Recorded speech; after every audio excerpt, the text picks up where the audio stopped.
నూనె గింజల పంటల్లో ప్రధానమైన పంట వేరుశెనగ. తెలుగు రాష్ట్రాల్లో అధిక విస్తీర్ణంలో సాగు చేస్తూ ఉంటారు రైతులు. ప్రాంతాన్ని బట్టి ఆయా వాతావరణ పరిస్థితులకు అనుగుణంగా ఖరీఫ్ వేరుశెనగను జూన్ నుండి ఆగస్టు వరకు సాగు చేస్తారు. ముఖ్యంగా ఉత్తర కోస్తా జిల్లాలో తేలిక నేలల్లో జూన్ నెలలో వేరుశెనగను విత్తుతారు. పాత రకాల స్థానంలో ప్రస్తుతం అధిక దిగుబడినిచ్చే అనేక నూతన రకాలు అందుబాటులో ఉన్నాయి.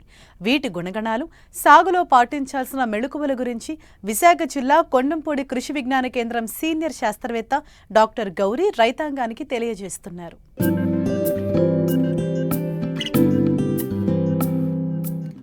ఖరీఫ్లో వర్షాధారంగా వేరుశెనగ పంట అధిక విస్తీర్ణంలో సాగులో ఉంది. తెలంగాణతో పాటు ఆంధ్రప్రదేశ్లోని రాయలసీమ, ఉత్తర కోస్తా ప్రాంతాలలో ఎక్కువగా సాగు చేస్తారు. ముఖ్యంగా ఈ పంటకు ఇసుక గరపనేలలు ఉండి కొద్దిపాటి నీటి వసతి ఉన్న ప్రాంతాలు అనుకూలం.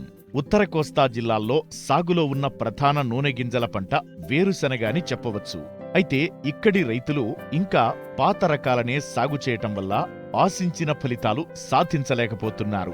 దీనికి తోడు తరచూ తుఫాన్ల బెడద వల్ల దిగుబడులు తగ్గుతున్నాయి. ఈ నేపథ్యంలో ఖరీఫ్ వేరుశెనగలో అధిక దిగుబడిని పొందాలంటే రకాల ఎంపిక మొదలు పంట నూర్పిడి వరకు ఎప్పటికప్పుడు తగిన యాజమాన్య సస్యరక్షణ చర్యలు చేపట్టినట్లయితే నాణ్యమైన అధిక దిగుబడులు పొందే అవకాశం ఉందంటున్నారు విశాఖ జిల్లా కొండెంపూడి కృషి విజ్ఞాన కేంద్రం సీనియర్ శాస్త్రవేత్త డాక్టర్ గౌరీ. ముఖ్యంగా మన జిల్లాలో ఈ వేరుశనగ సాగు గురించి చూసినట్లయితే తో కూడిన ఎర్ర నేలలు వేరుశనగ సేద్యానికి చాలా అనుకూలంగా ఉంటాయి. అయితే వేరుశనగలో మనం మంచి రకాలను ఎంచుకొని సరైన పద్ధతిలో సాగు చేసినట్లయితే ఎకరానికి 25 నుంచి 30 క్వింటాల దాకా దిగుబడిని తీసుకోవచ్చు. మనకి బోల్డ్లో చూసుకున్నట్లయితే K6 ఇది చాలా పాత రకమే కానీ మన ప్రాంతంలో మంచి దిగుబడిని ఇస్తుంది. అలాగే K6తో పాటు మనకి K7 బోల్డ్, ఈ K8 బోల్డ్ రకాలు కూడా మనకి అందుబాటులో ఉన్నాయి.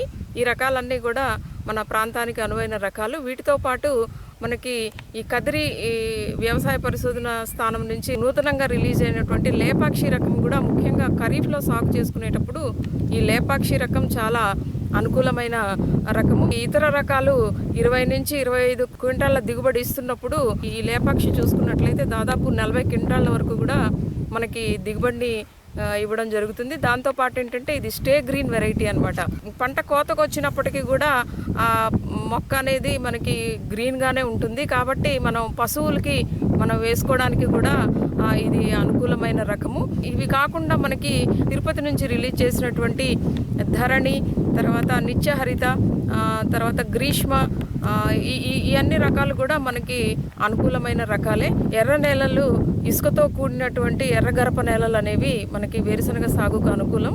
దాన్ని మనం లెవెల్డ్గా మనం దాదాపు ఒక 20 నుంచి 25 సెంటీమీటర్ల లోతు దుక్కి మనం నాగలితోనూ, ఆ తర్వాత డిస్క్ హ్యారాతో, తర్వాత కల్టివేటర్తో, ఆ తర్వాత మనం ఈ లెవెలింగ్ బ్లేడ్ తోటి చేసుకొని 30 సెంటీమీటర్ల దూరంలో మనం సాళ్లను ఏర్పరచుకొని వరుసలలో విత్తుకున్నప్పుడు మనకి వేరుశనగ అనేది మంచి దిగుబడిని ఇవ్వడం జరుగుతుంది. వరుసకి మధ్య దూరంలో 30 సెంటీమీటర్లు, అలాగే విత్తనానికి మధ్య మనం ఒక 10 నుంచి 15 సెంటీమీటర్లు ఉండేలాగా మనం విత్తనాలను గొర్రుతో కానీ లేదంటే వరుసల్లో కానీ వేసుకున్నట్లయితే మనకి ఈ లైన్ సోయింగ్ అనేది తప్పనిసరిగా మనం వేరుశనగలో చేసుకోవాలి.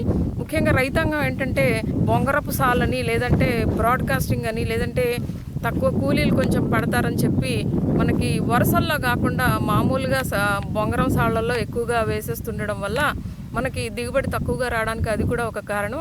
అంతేకాకుండా మనం కలుపు యాజమాన్యం కానీ లేదా ఈ అంతర కృషులు ఇవన్నీ చేయడానికి మనకి వరుసల్లో వేసుకోలేనప్పుడు మనం అవన్నీ చేయలేం. కాబట్టి మనకి దిగుబడులు తగ్గే అవకాశం ఉంది. కాబట్టి రైతు సోదరులు తప్పనిసరిగా వరుసల్లో విత్తుకున్నప్పుడు మనకి మంచి దిగుబడి రావడం అనేది జరుగుతుంది. అలాగే విత్తన శుద్ధి అనేది తప్పనిసరిగా చేసుకోవాలి. ఎందుకంటే మన ప్రాంతంలో ఎక్కువగా వేరుశనగకి ఎండు తెగులు అనేది మనకి చాలా కామన్గా వచ్చి పాపులేషన్ అనేది చాలా డ్రాస్టిక్గా తగ్గిపోతుంది.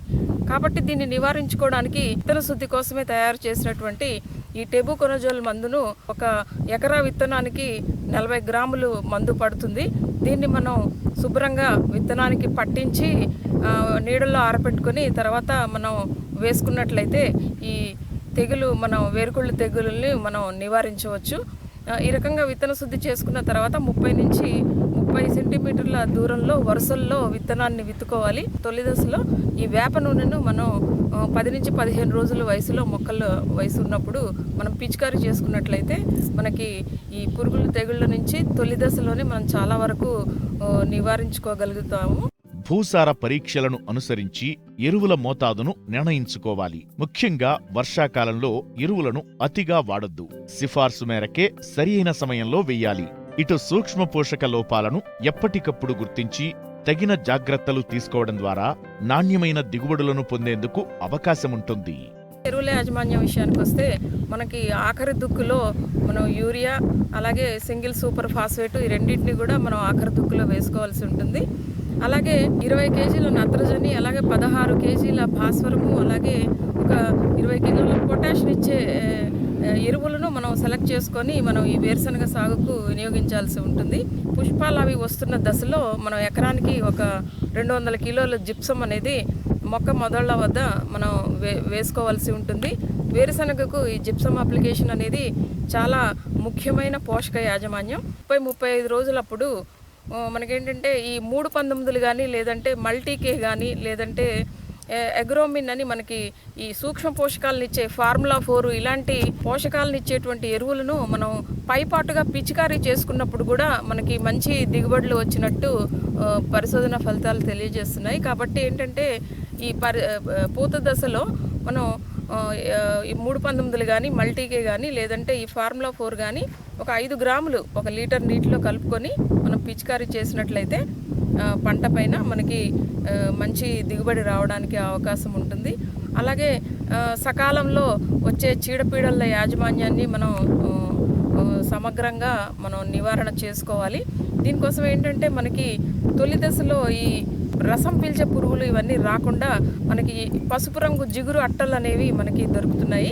వాటిని ఎకరానికి ఒక 10 పసుపు రంగు, అలాగే 10 నీలిరంగు జిగురు అట్టలను కానీ మనం అక్కడక్కడ పెట్టుకున్నట్లయితే పురుగులు కూడా వాటికి అంటుకొని వాటి యొక్క ఉధృతిని మనం నివారించుకోవడానికి అవకాశం ఉంటుంది.